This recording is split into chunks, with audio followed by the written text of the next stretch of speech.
get started a few minutes early on the second interview.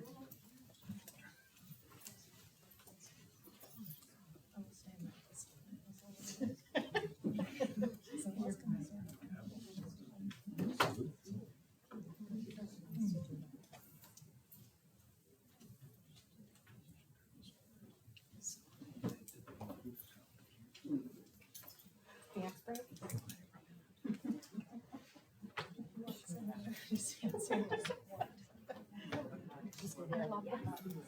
What is it? 30-second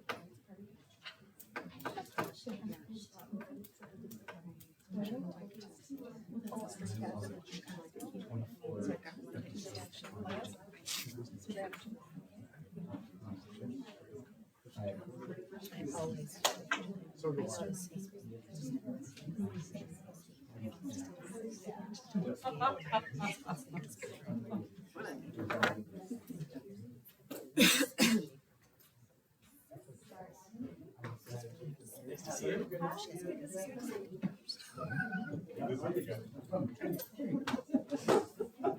I.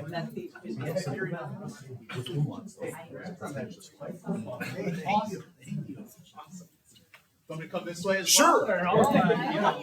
Or Welcome, Christopher we're just the Dibble. ones deciding. Chris, nice to see you. Sure. Nice to meet you. You too. I'm Nikki. Nice to meet Chris you. Dibble. Danielle, nice to meet you. Nice to meet you. Eric Morgan, nice to meet you. Nice to meet you. Nice to meet you. I'm also my course. Okay. Hi, everybody. Thanks for coming. Oh, thanks for having me. I appreciate it. Looking forward to it.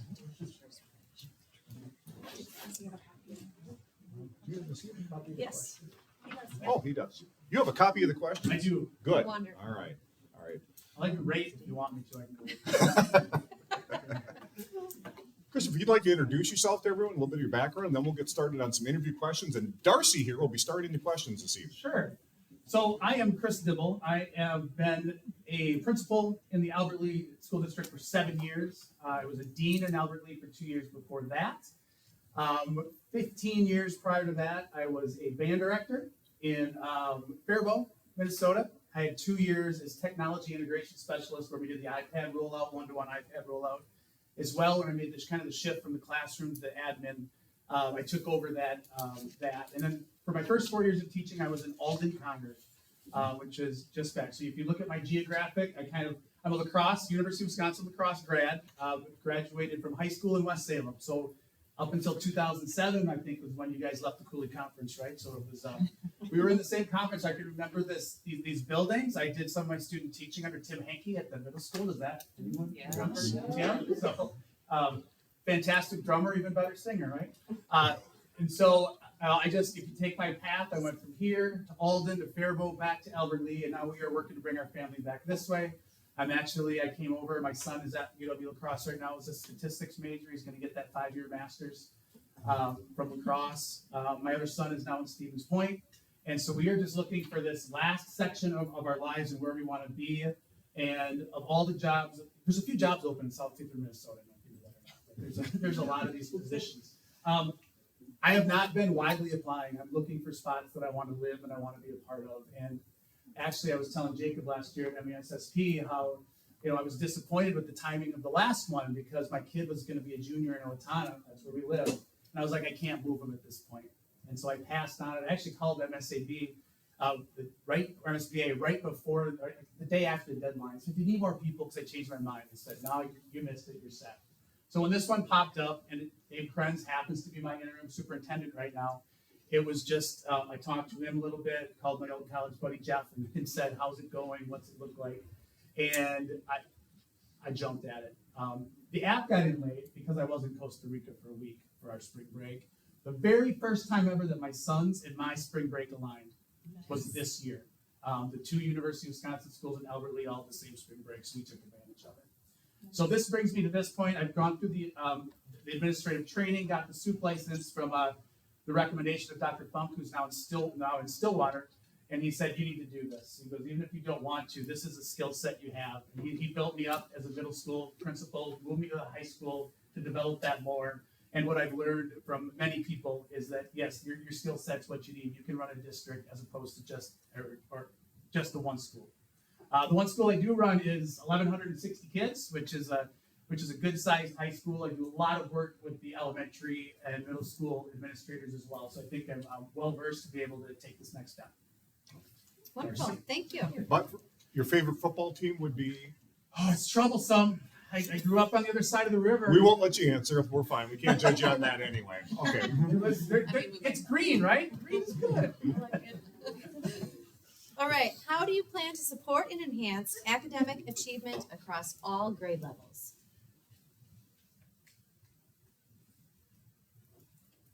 I have slow down written on my notes for the first time, so I know I got to go quick there. So.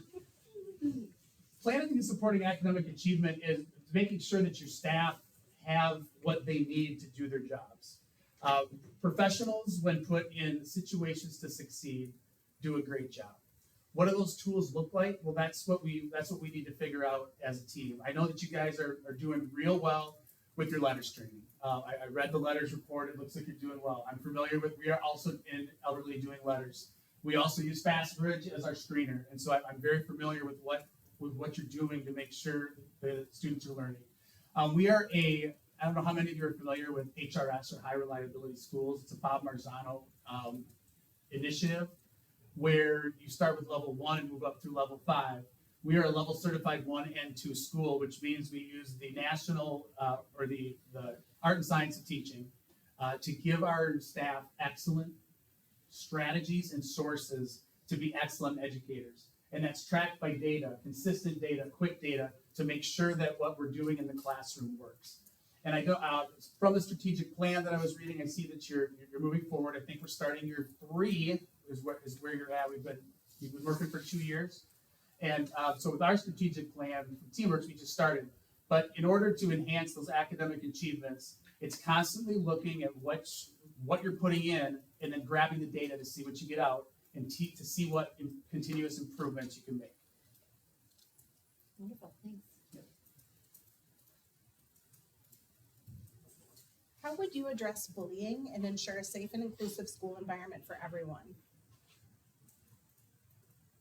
What I've done with the school I'm in now and when I was at the middle school is, as a team, part of the contracted time for every teacher is to be in the hallways. The passing time is not rest time. That's actually the hardest work time. And I don't know how much time you get in those, but it's 3 to 4 minutes. And it's constant listening. If someone comes to you with something, it's passing that message on to make sure it's there.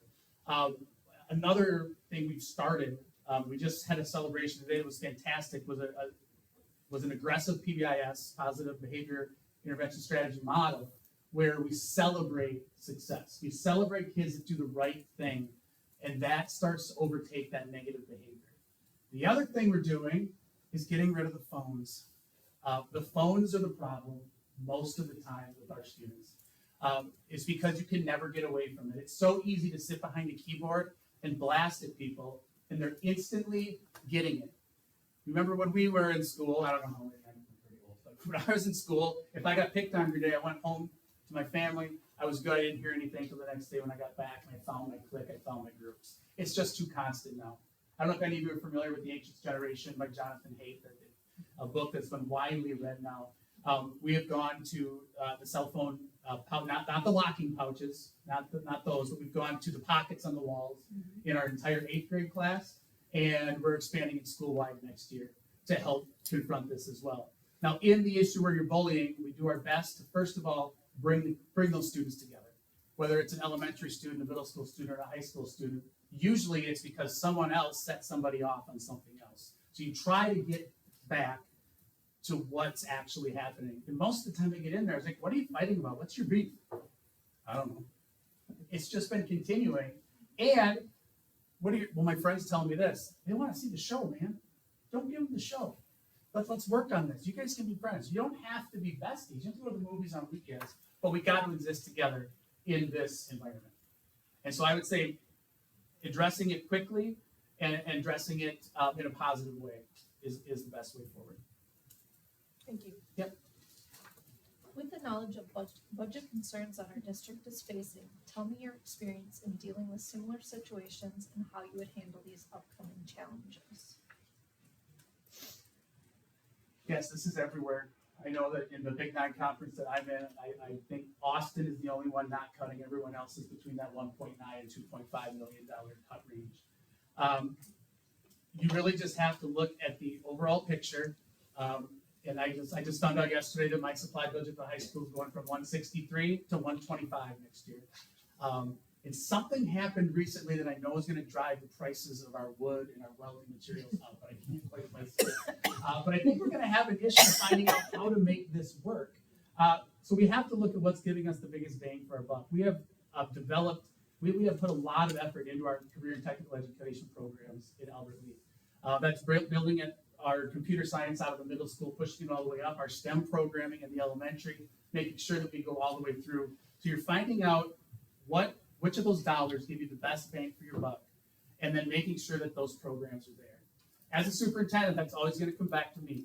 I'm going to work with the administrators of the building, with the teachers of the program, to make sure that we're not wasting any funds on anything that's not going to produce something for our students. Having a fantastic budget person is also important. They need to be able to put up the red flag every once in a while and go, this isn't going to work. Can we redo it a different way? So having that relationship with a financial professional. I believe you have a contracted one in from the outside, if I remember right. So having a great relationship with that person is very important for me to be able to see the big picture. Along with hitting that Title I money as much as we can, making sure the governor's proposal for the compensatory money gets through instead of the other one, and then doing whatever we can with MREA to make sure that rural schools are well represented as opposed to just the metro. Thank you.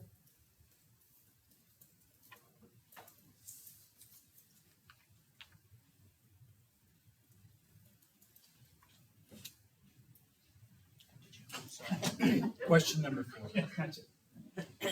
What are some ways that you plan to build trust and engagement between community members and the school that allow us for continued growth of the school, respect for the teachers and staff, and continued support for public education?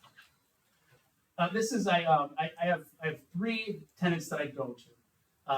I'm sure one of them is communication. I'm sure that's coming at some point. I know that's always a question, no matter what level we're hiring at, is communication. Relationships is one of my biggest strengths. All the way through from when I started as a band director, putting myself up in front of people and turning my back on an audience, that takes trust. And so I want to know those people behind me and being able to put a product out. But all the way through, I have made sure to develop relationships with everyone all along, starting from the students in the classroom to the co-teachers around me. As I move into an admin role, developing that relationship with my teachers. I have every Friday, or one Friday, I have an instructional leadership team meeting with my staff. The next one's with my union reps, just to make sure that I'm hearing all the information from all the people. The community, this year we started a parent advisory committee group that meets once every 6 weeks, where they come in and they tell me why. My kid says every bathroom in the building is locked. And I'm like, well, let's talk about which one was locked and why it was locked, and every bathroom smells like marijuana. Yes, that's becoming more common. It's easier to get. But we talk about what's happening, and we develop a trust. The best story I can tell about this is 3 years ago, I had a board member who was hearing that the high school was an unsafe place. And so I invited that board member in. And she brought in a whole group of her friends with her. And they came into the high school because I said, open door, come on in whenever you want. Let me know when you're going to be there. Did not tell the staff they were coming. Didn't tell the students they were coming. We went up and we watched our upper locker bay in the passing time after lunch. You know what I'm talking about? It's the busiest time of the day. It's when we're there. They sat back and they watched everything passing. They were asking questions. Well, what's he doing? What's he doing? We're good. We got everybody into class. They came out. We got to the front door to say goodbye, and they said, well, that was really boring. I'm like, that's what we're looking for here. Boring from the outside, exciting on the inside. Those relationships don't get built if I don't take the time to reach out and meet those people face to face, and just let the 2 keyboard warriors go at it, right? A lot of people are brave when they're behind that keyboard, but I believe in meeting face to face and making sure that relationship gets developed. And I think it's something I've done really well in each of my positions. Thank you.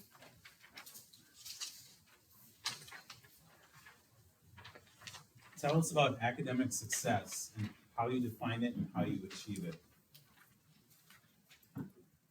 Academic success looks different to every student in the building.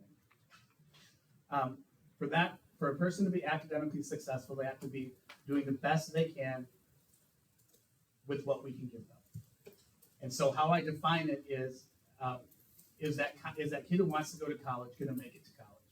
Is that kid who wants to be a welder going to get to the welding side? Is that kid who just wants to get through high school to get a full-time job somewhere else? Are we meeting that person? And so you guys have a fantastic graduation. I think it was like 100% or something.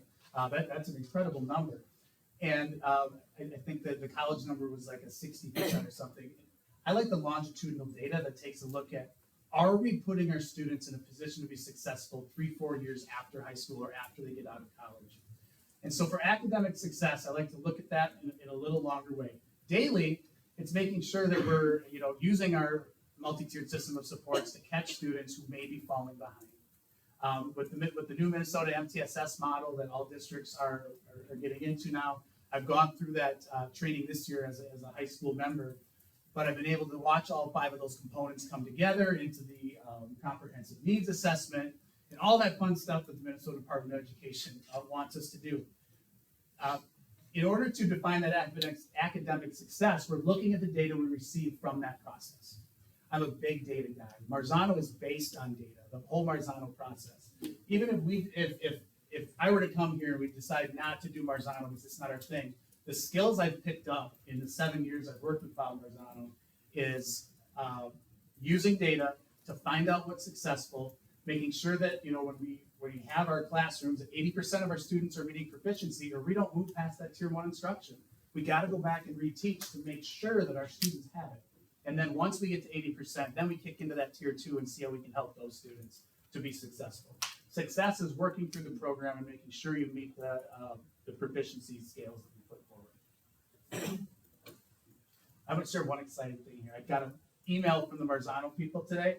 They're going to let us read their next book first and want us to write a testimonial. So we're going to be published with the next book. If you don't know Marzano, everybody, that's very exciting. So I'm very pumped to share it with my staff today. So we love Bob. I have pictures if you want. Excuse me. Describe a time. Ooh, it's getting worse. Wait a minute. Fight through it. You got it. I got it.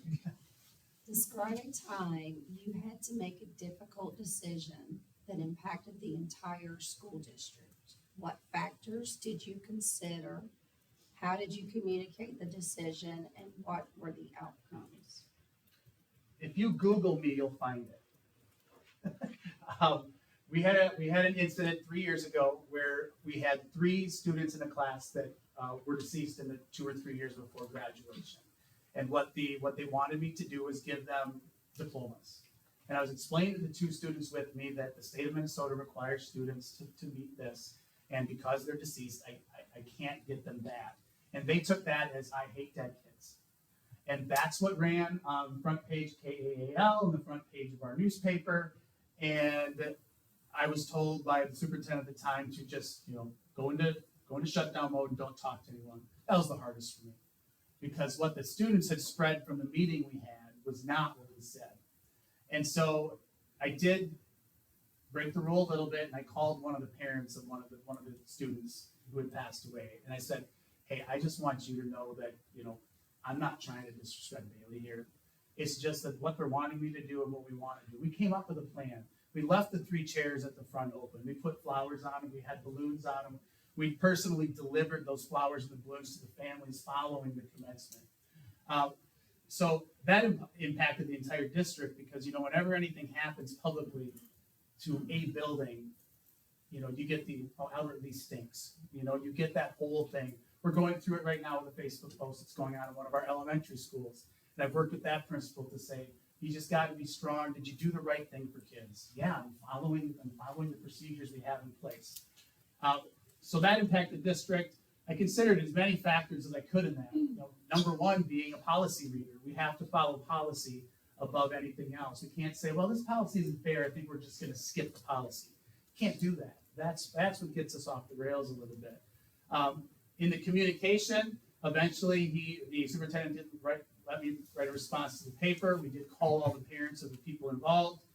We talked to the entire senior class, got them together to come up with a way to commemorate these students, and it went off without a hitch at graduation. The families were thankful, and so we pulled our way through it. At the time, it's super stressful.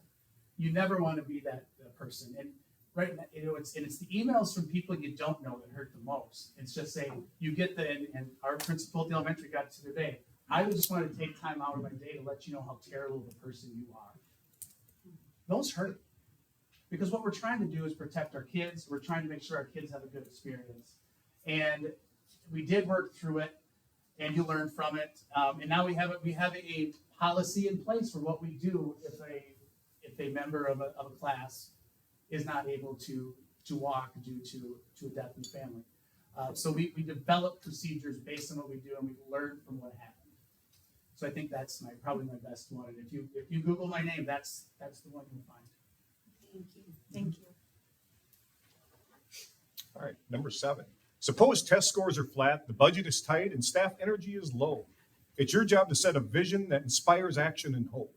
How do you lead through that moment? And what kind of story do you tell to move the district forward?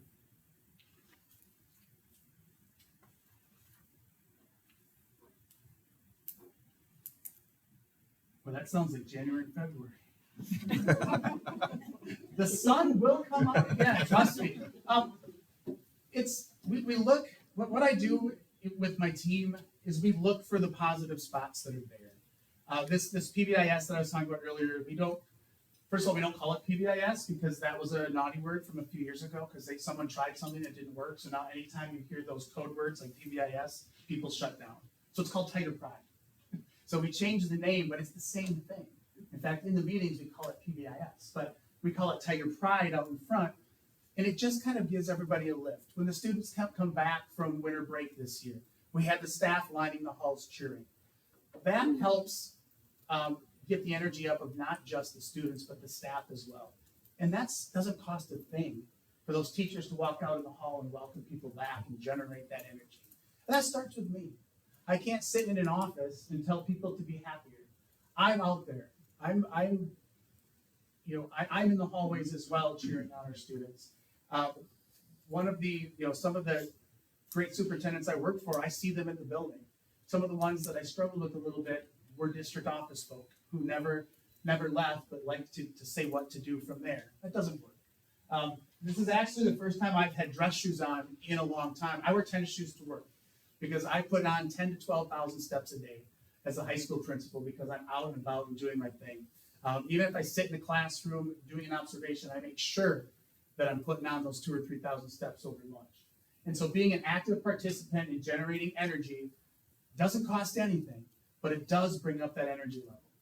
Now, if the test scores are flat, we may need to get creative and find a new way. What strategies can we use? Once again, Marzano's got some great ones to make sure that we are lifting our students up.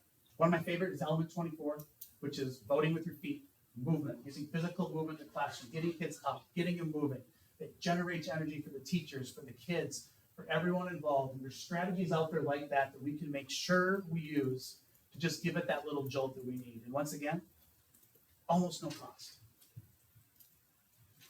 Thank you. Yes, thanks. All right, number 8, you discovered a long-time, well-liked staff member has been underperforming in ways that impact the students. How do you handle this situation? What's your process for addressing the issue while respecting their legacy and maintaining staff morale? I have a rule that I treat professionals as professionals and hire great people and get out of their way and let them do their thing until it gets to a point where there needs to be some intervention. Now, at one point in time, if this is a person who's well liked and been around and the kids love, at one point they were there. They have the ability to do that, and it's just perhaps a small conversation. Hey, how's teaching going? Are you into it? Are you loving it still? Well, we got this. What can we do to make it better for you? Not a micromanager by any means. I want to trust people to do the jobs they do, but I do want to offer support when it's needed. these are the basic expectations that we're all going to agree to as a district. We have something in the Alberta High School called collective commitments, where we get together at the beginning and we say, we are not going to put kids in the hallway the first 5 minutes or the last 5 minutes of class. That's something we are going to make sure to do. We are going to make sure that when our students leave on a pass, their phone stays in the room. Otherwise, bathroom passes get to 20, 25 minutes, 30 minutes. Believe it or not, you lose track of time on the phone. That happens. It happens to kids more than us. I'm trying to remember the last one. It's related. But are you meeting the collective commitment? Are we going to be able to work through this? What can I do to help you? I want you to go out on a high note. I want you to become the person that we know you are. What can I do to help? It may be a difficult conversation because maybe that person had never been addressed before. That's one of the spots I'm working on improving every year, is having those tough conversations. I have become in terms of communication, I'm going to dig in, maybe it's on the next page, I don't know. But I've become one of those people who puts it out there right away. Dr. Funk, who's now in Stillwater, who was my first, I did my licensing with, and one of my greatest teachers and mentors all along, has a saying, bad news does not improve with age. There's no use sitting on something thinking it's going to get better when it probably won't. Let's address it. Let's move forward. Let's make sure we're doing the right thing so our kids don't suffer. I wouldn't necessarily call it suffer. So they don't, so they're getting the best side of everything we do. And so I've been able to use that. When I communicate, my staff knows that I'm going to tell them as much as possible, and if I leave something out, it's because I can't tell them. That's transparency to me. I can't tell you everything. The law does not provide that. So if I give you the whole story and stop at some point, they go, okay, and they walk out. Because I've developed that relationship, I've made that method of communication my priority, and so now we have an understanding that that's how it works. So communicating with that staff member, getting back to the question, communicating with that staff member that I want you to be in a better place. What can we do to help you? And take any offerings they give and work with it. Oh, is there an instructional coaching model? Are some coaches? That's another good way to do it. There's coaches. We love our coaches. And very often staff members will listen to other staff members more than some boss guy. And so having them work together is great. Thank you.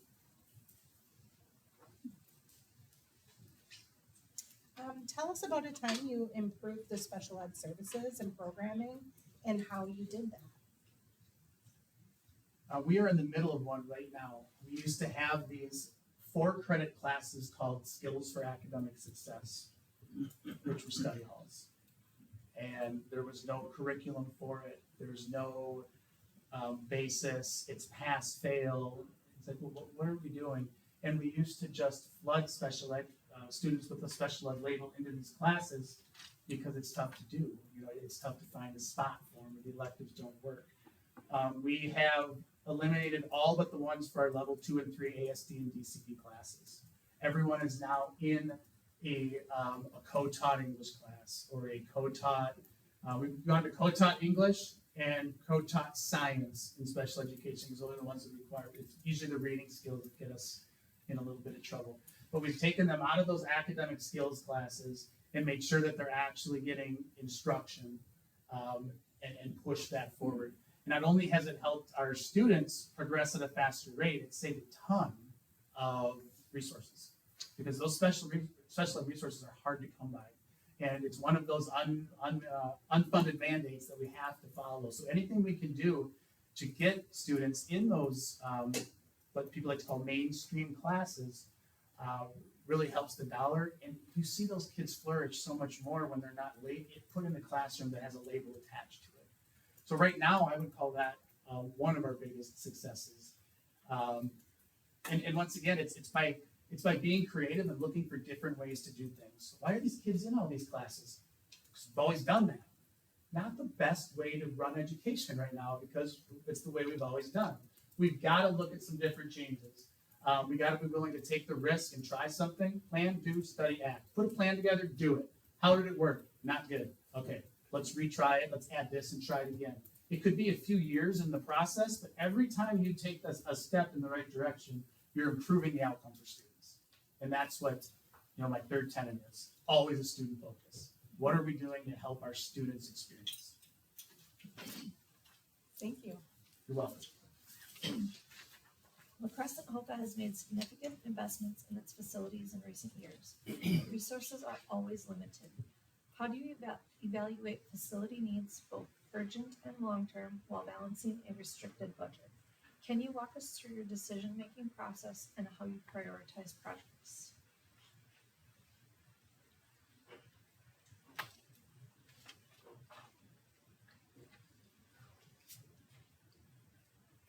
Yes.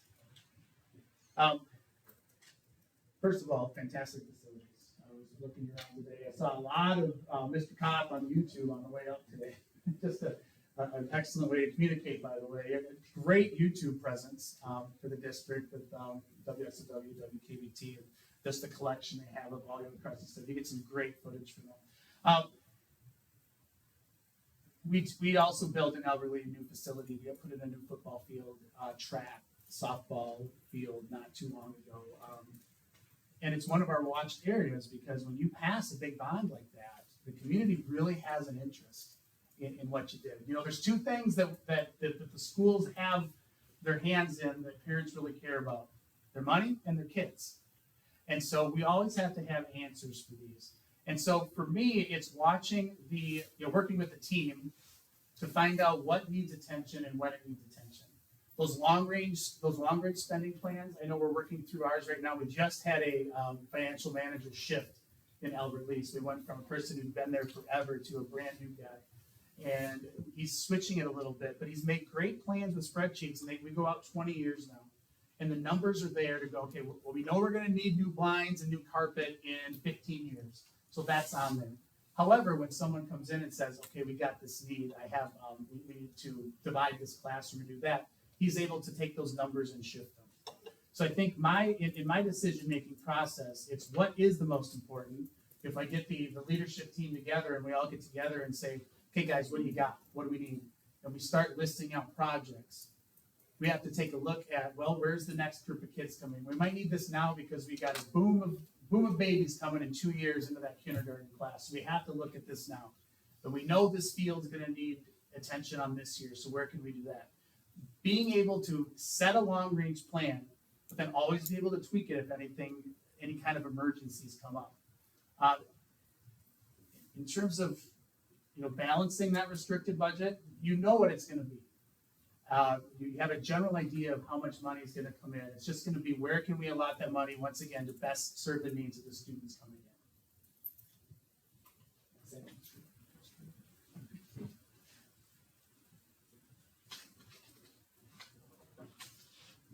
Okay. Please share your thoughts on how districts should hold themselves accountable for academic progress and improvements, and what steps should be taken when benchmarks are not met. Please share an example.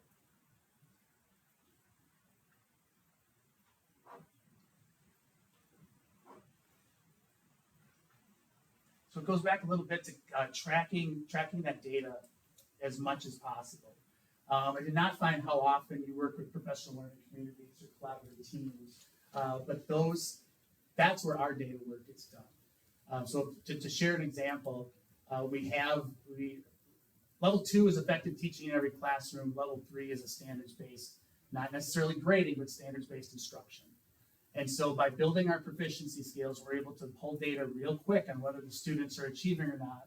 And once again, if 80% of your students aren't achieving, you go back to your tier 1 instruction and make sure that a majority of your kids, or a great majority, 80% have it. So how we hold ourselves accountable is to take those meeting times and make sure that the data tells us we're moving in the right direction.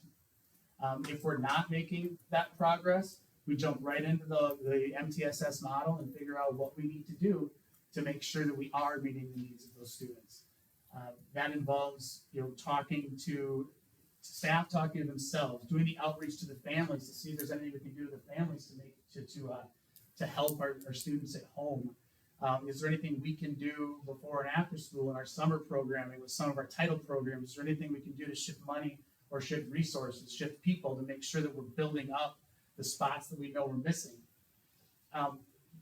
One example, I'll share a negative example right now with you because our MCA opt-out rate in Albert Lee is over 80%, or has been the last 3 years. 80% of our kids opt out of the MCAs. And then we get these horrible scores to the 20% of the kids who are taking it.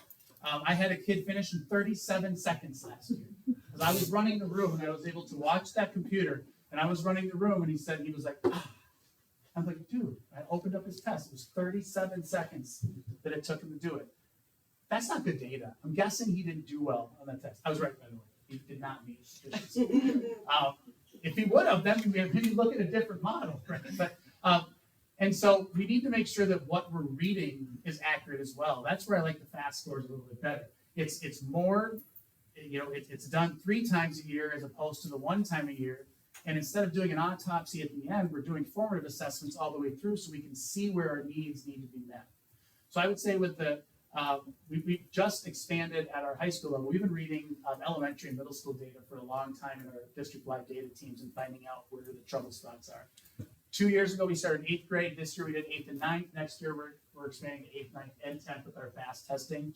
And we'll throw even on top of that with those SABRE scores in FAST. We're also checking the social and emotional health of our kids.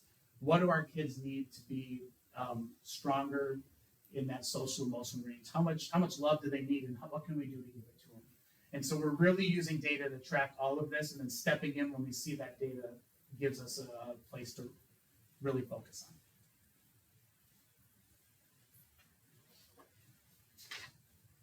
What is the superintendent's role in the broader community? The superintendent is the face of the school. You are the elected 7 who are in charge of hiring the person that becomes the face of your school.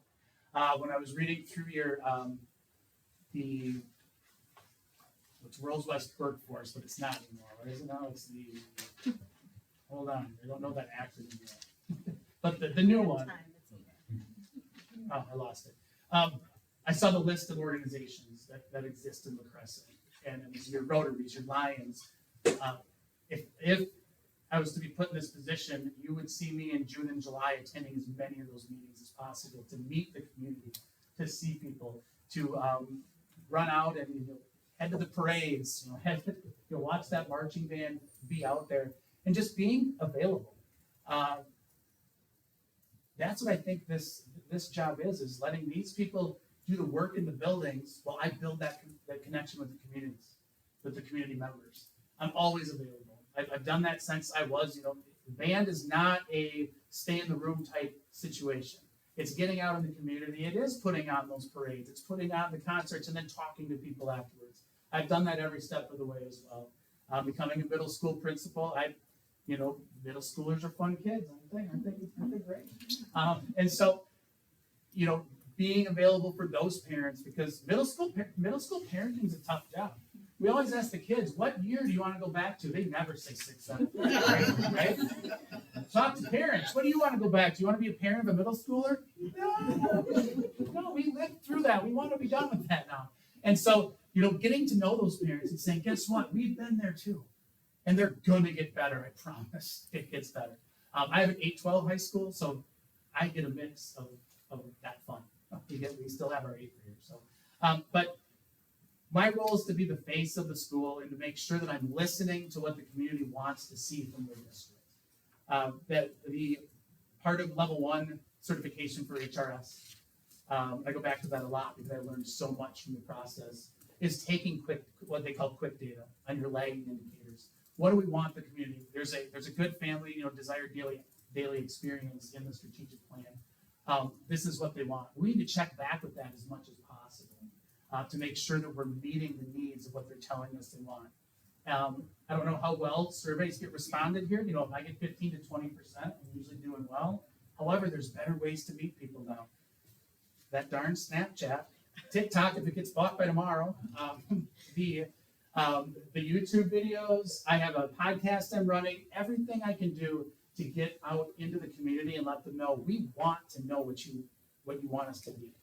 And we can't solve problems we don't know about, so let us know what they are so we can work with you to make sure we are going in the right direction. What was the topic on your last podcast? We did Ledger and I, was just the two of us. I don't remember. I've done like 36 of them this year. So. Okay. ALHS Tiger Talk. It's available on Amazon and Apple. Okay. Check it out. We do it through Podbean is our service provider. But yeah, it's out there. I was gonna do one today, and then we got 8th grade this morning, so we had a busy day. So, no, I started last year, and I had 2 seniors that were co-hosts. We did everything from sports. We did some hard-hitting topics. We brought the AD in, and we talked about why we can't retain coaches, and we put it out there. It's like, who wants to coach when they're getting chewed out for 6 months of the year by parents who think they can do better? Well, let's do it. You know, that was one of our best listened to podcast was the Why Can't We Retain Coaches podcast. We do some hard hitting stuff. We do some fun stuff. Wish I could remember the last one. I think it was more comical than anything else. Okay, fair enough. It was a good one. ALHS Tiger Tongue. I'll take the hits. That was our last question. All of our questions for you. Do you have any questions for us? I prepared a few. What do I need to know? Now, let me premise this. I haven't been back in the La Crosse area for a long time. I loved it here when I lived here. I've always wanted to come back. Loved it. What do I need to know about La Crosse and Hoka that sets it apart from any other districts or areas?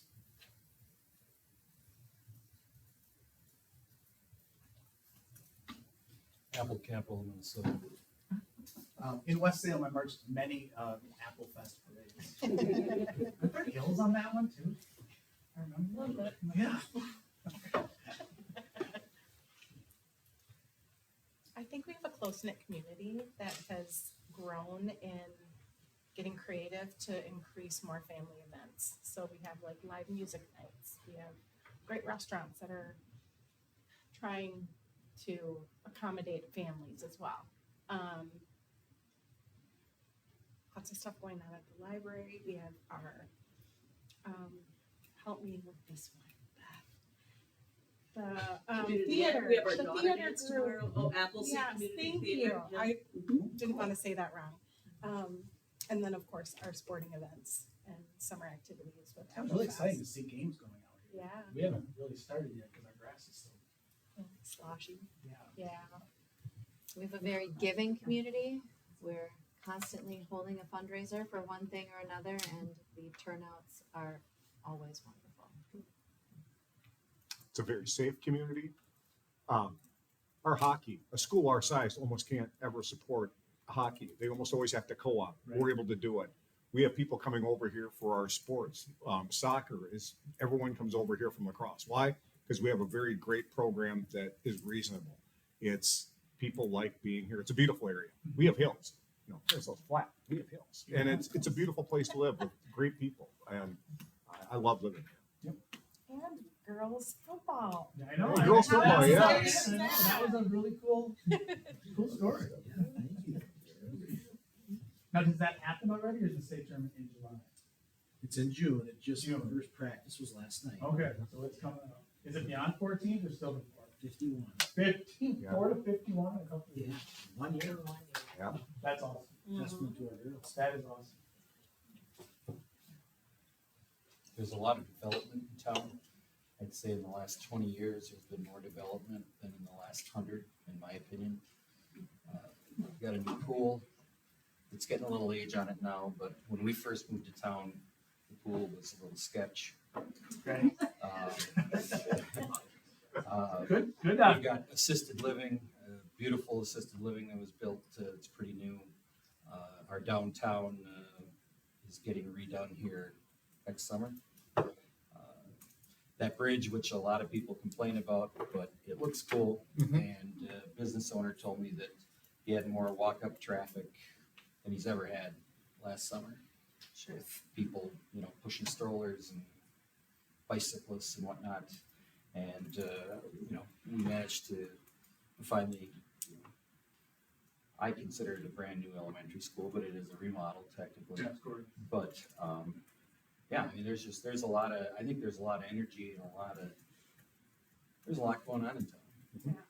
So, If you want fast food, just keep driving to La Crosse. Well, 'Cause we don't have it. So, and it's, It's okay. yeah, we're farm to we have table. great restaurants with We them. have better quality. There we go. fast food here. And that's right. That's what I've become in life. It's Yeah, not a down there. But a lot of people stay. I think a lot of people Okay. that are here grew up here and chose to raise their families here because of the experience they had growing up. Excellent. So one of the best ways for a new leader to get to know a district is using a SWOT analysis. I don't know if you're familiar with a SWOT analysis. So between the 7, what is a strength, a weakness, an opportunity, and a threat for this district?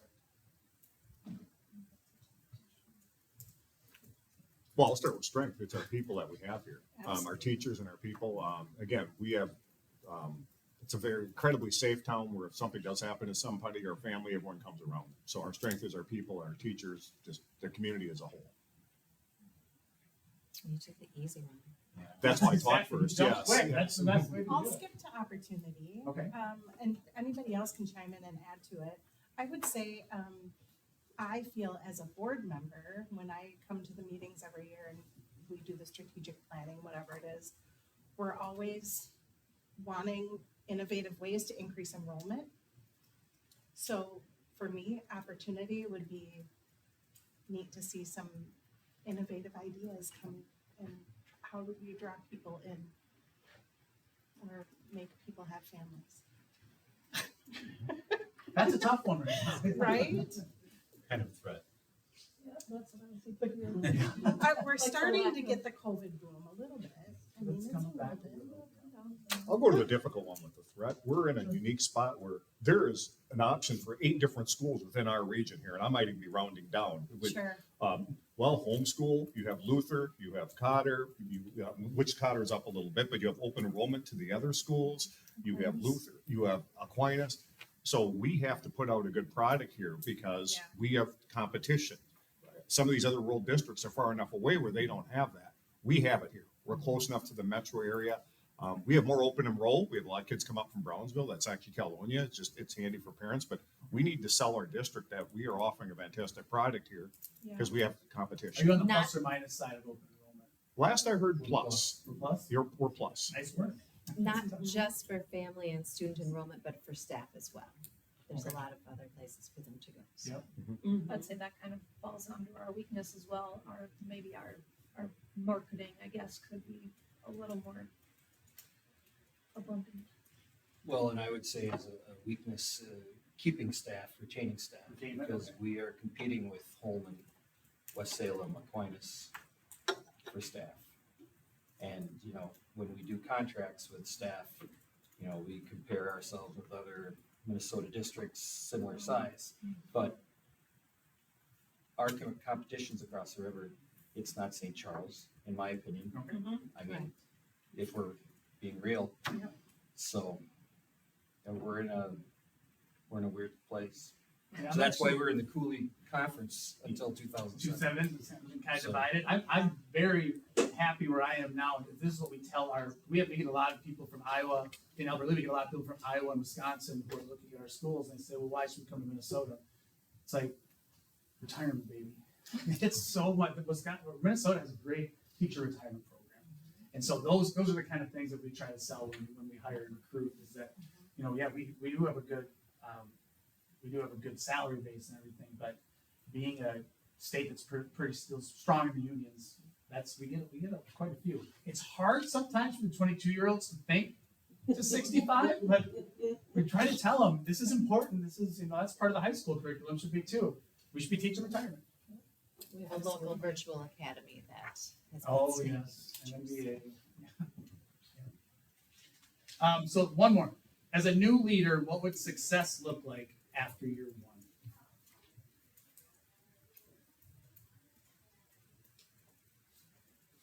No news for me. We're still talking to you. Happy staff. Community presence. Definitely. I think just walking, if we were to say, do you know Strong that, communication. like people would know who you were. Okay. In the area. We'd work with you with the strategic plan and what measurable things we can do. You brought up MCAs. We had the same conversation in ours, and I think our numbers weren't quite as bad as yours for the testing, but it was still something measurable we could work on. So Yep. we're gonna set up measurable things with the next person, and we want to look at those often and see how we're moving forward with that. So that conversation would be, where are we going? And what have we measured, and what do we need to improve upon each year? And I think regular updates with the board as well as with the family and just community members that maybe don't have kids in the district. Communication has been something that the community has asked for time and time again. So that would be successful after a year if everybody felt very well informed of what was going on in our buildings. You have to get on the, what is it, the Lancer update, where you're giving out your bucket fillers? Yeah. You should have some superintendent time on Good. that. So, I like a lot, what you said there is a lot of it, as I've worked with different superintendents through the years, the ones that I've seen most successful are the ones who have a fantastic relationship with U7. Not just as a group at meetings, but one-on-ones, at least a couple times a month, if not weekly, sit down for a cup of coffee, tell me what you think, tell me what you're hearing, and move forward from there. So I would hope it, after 1 year, if we have that kind of thing going, and yeah, we're still talking and the news stations aren't there, that would be fantastic. I'm fairly boring in that sense, so that's, I'm hoping my wife said, she goes, tell them how boring you are at night. I'm like, okay, I'll pass that on. Quite boring. It's kind of fun here. Any more questions? That's all I have. I just close by saying, once again, my 3: communication, relationship, student focus. And if I'm explaining the why to you, I'm doing my job, and we can all move forward together. And I appreciate all of your time today. I know you've got 6 of these to do, so I appreciate all the time you're putting into it. Giving up a Friday night, that's not something a lot of people want to do. So I appreciate you taking the time to meet me, and if we move forward from here, I'm super excited about joining this community. So great to see all you guys are doing. Wonderful. Thank you for your time. Thanks for Thank you. coming. What was your Travis. instrument of choice as a band? Trumpet. Oh, the trumpet, there it is. That was fast. It is 7:15. See, that's a real Do I instrument. add time? No, you're fine, okay. It is 7:15. I'd like to motion that we take a 15-minute recess.